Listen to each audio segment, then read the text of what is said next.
নমস্কার বন্ধুরা, আমি শ্রীময়ী। আজকে আপনাদের রিকোয়েস্টের ভিত্তিতে অত্যন্ত একটি ইন্টারেস্টিং টপিক নিয়ে আলোচনা করব।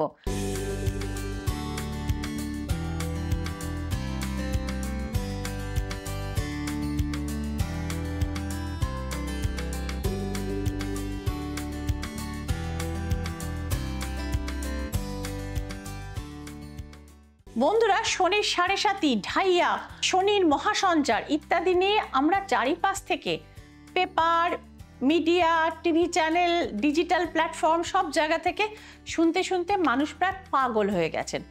তো সেক্ষেত্রে একটা জিনিস মানে এটা সারমর্ম যেটা হচ্ছে সেটা হচ্ছে শনি এবং মকর রাশিকে মুক্ত করে দিয়েছেন এই মুহূর্তে, অর্থাৎ 29শে মার্চ শনির যে মহাসঞ্চার হলো সেক্ষেত্রে শনির ঢাইয়া থেকে এবং সাড়ে সাতি থেকে মুক্ত হয়ে গেলেন মকর রাশি এবং শনি গিয়ে ঢুকলো মীন রাশি অতিক্রম করে মেষ রাশির সাড়ে সাতি কিন্তু শুরু হলো। অর্থাৎ শনির এই যে পূর্ব ভাদ্রপদ নক্ষত্রে ভর করে শনির এই কুম্ভ থেকে মীনে সঞ্চার, এই যে জ্যোতিষিক যে তার গতি বা তার চলন নিয়ে আমরা আলোচনা করলাম এতদিন ধরে, সেটির ফলে তার এই চারটি রাশি কিন্তু মোটামুটি আমরা মানে আলোচনার তালিকাতে রেখেছি।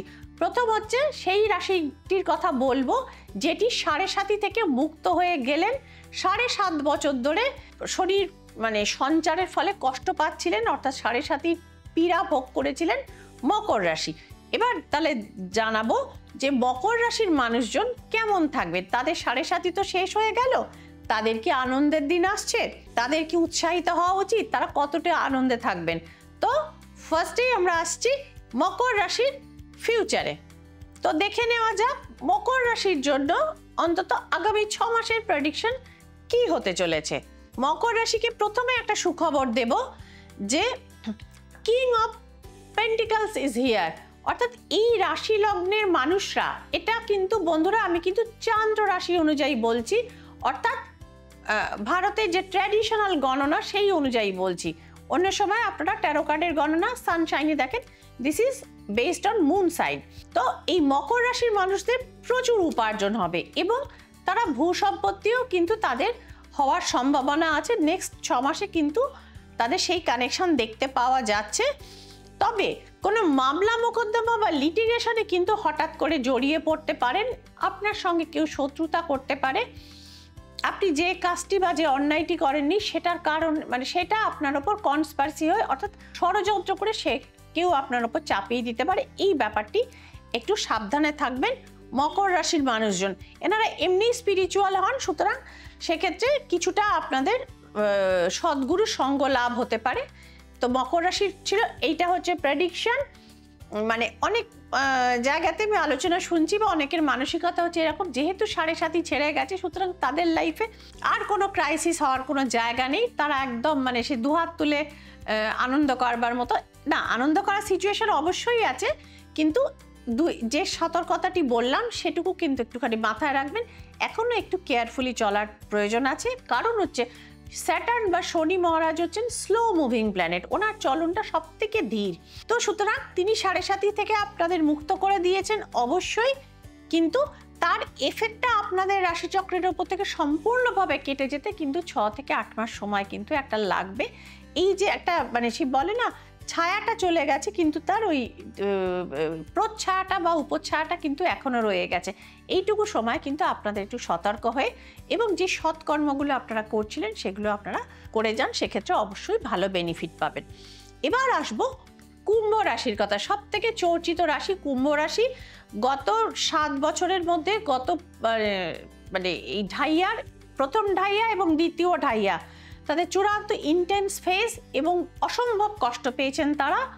তো তাদের অনেকের চাকরি চলে গেছে, অনেকের ব্যবসা একদম বন্ধ হয়ে গেছে, অনেকের অর্থনৈতিক জায়গায় ধস নেমেছে, অনেকের পরিবার ভেঙে গেছে, অনেকে মামলা মোকদ্দমায় কাস্টাডি পর্যন্ত হয়েছে। তো সুতরাং অনেকের প্রিয়জন হানি হয়েছে। তো এই একটা জিনিস আমাদের অ্যাস্ট্রোলজিতে বা ভারতীয় বৈদিক জ্যোতিষে বলে যে শনি মহারাজ যখন কোনো রাশিতে মানে ফার্স্ট ফেজ এবং সেকেন্ড ফেজ তিনি অতিক্রম করে থার্ড ফেজে তিনি যান, তখন তিনি সেই রাশিকে দুহাত ভরে কিছু দিয়ে যান, বা এতদিন তাদের যে সেই শুদ্ধ করে, অর্থাৎ যেরকম সোনা পুড়িয়ে শুদ্ধ করে সাড়ে সাতিতে শনি মহারাজ, যিনি আমাদের ন্যায়দাতা এবং কর্মফলদাতা, তিনি সেভাবেই শুদ্ধ করেন বলে বিশ্বাস করা হয় ভারতীয় মতে।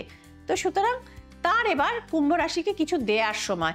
তো এবার দেখে নেওয়া যাক সত্যি কি তিনি কুম্ভ রাশিকে কিছু দিতে চলেছেন, না আরো কুম্ভ রাশির কপালে কিছু এখনো কিছু বিপর্যয় অপেক্ষা করে রয়েছে।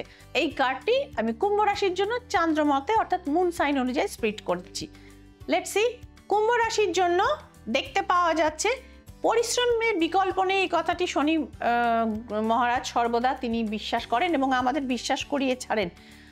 প্রচুর এফোর্ট দিতে হবে, পরিশ্রম করতে হবে, কিন্তু result is too good. Too good means হচ্ছে দ্য ভিক্টরি কার্ড।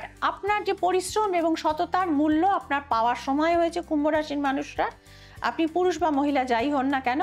তো সুতরাং ভিক্টরি কার্ড এসছে এবং কোনো বিশেষ প্রাপ্তি যদি আপনার এতদিন আটকে ছিল এরকম যদি হয়ে থাকে, বা বিশেষ কোনো পরীক্ষা দিয়েছেন তার ফলাফলে আপনি কিছুতেই ক্র্যাক করতে পারেননি, সেখানে কিন্তু আপনার বিজয় নিশ্চিত। ভিক্টরি কার্ড 6 অফ ওয়ান্ডস আমাদের সে খবর জানাচ্ছে। এবং বিদেশ ভ্রমণ কিন্তু আপনার কিন্তু হবে, এবং এই যে নেক্সট 6 মাসের প্রেডিকশন আমরা করছি, তো সেক্ষেত্রেও কিন্তু বিদেশ যাওয়ার প্রস্তুতি কিন্তু আপনি নিতে পারেন, এবং সপরিবারে দূর কোনো ভ্রমণ কিন্তু আপনার ইন্ডিকেট করছে কুম্ভ রাশি। চলে আসবো এবার হচ্ছে মীন রাশি, এবং মীন রাশিতে এই মুহূর্তেও কিন্তু 29শে মার্চ দেখা গেছে ষড়গ্রহী যোগ। 6টি গ্রহ কিন্তু মীন রাশির ওপর রয়েছে, এবং তার কারণে কসমিক কানেকশন মীন রাশির ওপর যথেষ্ট প্রভাব পড়তে চলেছে বন্ধুরা।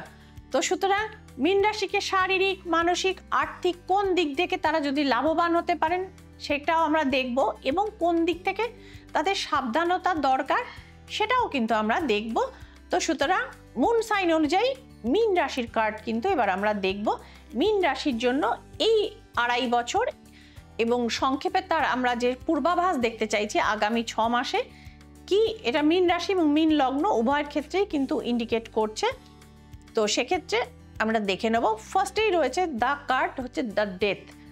প্রিয়জনহানির সংকেত রয়েছে এবং জীবনে বড় পরিবর্তনও কিন্তু মীন রাশি এবং মীন লগ্নের কিন্তু ইন্ডিকেট করছে বন্ধুরা। ভারী অসুস্থতাও কিন্তু এক্ষেত্রে হতে পারে। দুহাতে উপার্জন কিন্তু আপনাদের আসতে পারে, ফাটকা এবং শেয়ার থেকেও কিন্তু উপার্জন হতে পারে। 2 অফ পেন্টিকলস আমাদের সেই খবর জানাচ্ছে। তবে এই রাশি এবং লগ্নের মহিলারা কিন্তু প্রচুর উপার্জন করবেন মীন রাশি এবং মীন লগ্নের। কুইন অফ পেন্টিকলস কিন্তু আমাদের সে খবর জানাচ্ছে। বন্ধুরা এবার সব থেকে ইন্টারেস্টিং রাশিটিতে আমরা পৌঁছে গেছি, দ্যাট ইজ মেষ রাশি।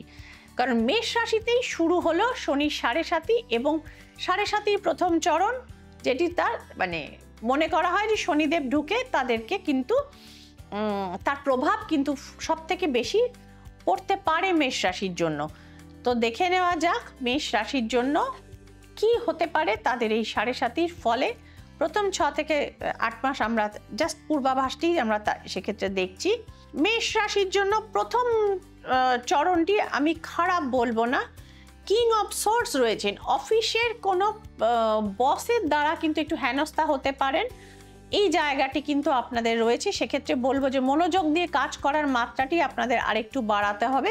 কিন্তু মীন রাশির কোনো পুরনো বন্ধুর সাথে কিন্তু আবার যোগাযোগ হওয়ার জায়গাতে রয়েছে, এবং এই বন্ধুত্ব বা ছোটবেলার বা পুরনো পরিচিত বন্ধুত্ব কিন্তু রোম্যান্সে কনভার্ট করতে পারে। এবং এই রাশির মিডিয়া লাইনের সঙ্গে যারা যুক্ত রয়েছেন, মিডিয়ার সাথে, প্রিন্ট বা ইলেকট্রনিক মিডিয়া বা ডিজিটাল মিডিয়ার সাথে, তারা কিন্তু প্রভূত সাফল্য পাবেন। সুতরাং দেখা গেল যে মেষ রাশি এর সম্পর্কে অনেক জায়গাতে গেল ভয়ঙ্কর ক্ষতি হতে পারে। মেষ রাশি 7.5 কি হবে এরকম আতঙ্ক তৈরি করা হচ্ছে, বা মানুষজন ভীত হতে পেরেছেন। তো শনি 7.5 প্রথম চরণে 6 মাস আমাদের দেখা গেল ট্যারো কার্ডসের হিসেবে চান্দ্রমতেই এই গণনাটি করলাম আপনাদের অনুরোধে। সেরকম ভয়ঙ্কর কিছু নেই, তা সত্ত্বেও বলবো হঠকারিতা করবেন না। এবং একটা জিনিস বলবো, শনি 7.5 শনি ন্যায় ফলদাতা এবং কর্মফলদাতা। বৃদ্ধ পিতামাতাকে কখনো অপমান করবেন না। গবাদি পশু বা যারা অবলা প্রাণী, অর্থাৎ যে সমস্ত প্রাণী বলতে পারে না, তাদেরকে হেনস্থা কখনো করবেন না, তাদের ওপর অত্যাচার করবেন না। দান করাটা আমাদের দেশে মনে হয় অনেক বড় ব্যাপার, সেরকম না। সামান্য কিছু জিনিসও যদি আপনার সাধ্যমতো আপনি গরিব দুঃখীকে আপনি দান করতে পারেন, সেক্ষেত্রে আপনাদের জন্য সাড়ে সাতির এই প্রকোপ থেকে কিন্তু ধীরে ধীরে ধীরে ধীরে মুক্ত হয়ে আপনারা সাড়ে সাতি থাকুক, কিন্তু তার মধ্যে শনির যে তির্যক বা তীক্ষ্ণ দৃষ্টি থেকে আপনারা কিন্তু অনেকাংশে মুক্ত থাকবেন। অর্থাৎ শনিদেব সেক্ষেত্রে আপনাদের কুফল না, সেক্ষেত্রে কিন্তু তিনি কিছুটা কিন্তু সুফল দেবেন। এটুকু কিন্তু প্রাচীন ভারতীয় জ্যোতিষশাস্ত্র এবং বৈদিক মত কিন্তু বলে। তাহলে বন্ধুরা জানতে পারলেন, আপনাদের এই 4টি রাশি সম্পর্কে বলা হলো, শনির ট্রানজিট এবং সাড়ে সাতি রিলেটেড ব্যাপারগুলি যারা নিয়ে চিন্তিত ছিলেন। এবং এটি কিন্তু বন্ধুরা জেনারেল প্রেডিকশন। আপনাদের ব্যক্তিগত রাশি যদি মকর, কুম্ভ, মীন কিংবা মেষ হয় এবং আপনারা জানতে চান আপনাদের জীবনে আগামী দিনে কি অপেক্ষা করছে, তাহলে আপনারা এই নিচের নাম্বারগুলিতে কিন্তু আপনারা যোগাযোগ করে বুকিং করে শ্রীময়ীর সঙ্গে অনলাইন বা অফলাইন চেম্বারেও আপনাদের সুবিধে মতো দেখা করে নিতে পারেন। এবং সাড়ে সাতি প্রতিকার যারা বিভিন্ন জায়গাতে করিয়েছেন অথচ মনে হচ্ছে আমি তো সেই কুফলই পেয়ে যাচ্ছি, তো সেক্ষেত্রেও তারা কিন্তু তাদের শুধু সাড়ে সাতি কেন, সাড়ে সাতি, কাল সর্প, মাঙ্গলিক ইত্যাদি নানা বিষয়ে যে প্রতিকারগুলো হয়ে থাকে, আপনাদের যদি মনে হয় যে 2.5-3 বছর হয়ে গেছে প্রতিকার তেমন কাজ করছে না, যেখানে ছিলাম সেখানেই রয়েছি, কোনো কিছু উন্নতি বুঝতে পারছি না, তাহলে সেই প্রেসক্রিপশন এবং প্রয়োজনে সেই রেমেডি নিয়েও আমার সঙ্গে কিন্তু যোগাযোগ করতে পারেন। সেই প্রতিকার কতটা কাজ করেছে, কত % আপনি এগিয়েছেন, কতটা এখনো বাকি আছে, বা সেখানে কতটা কিছু করে দিতে হবে, সেই জিনিসগুলো নিয়ে আপনারা যোগাযোগ করতে পারেন। যোগাযোগ করে নেবেন শ্রীময়ীর সাথে নিম্নলিখিত নাম্বারগুলিতে, এবং একটি হোয়াটসঅ্যাপ নাম্বার আছে যেটা ইমার্জেন্সি নাম্বার, ওখানে কেবলমাত্র হোয়াটসঅ্যাপেই যোগাযোগ করবেন। দেখা হচ্ছে বন্ধুরা পরের এপিসোডে। ভালো থাকবেন, আনন্দে থাকবেন, নমস্কার।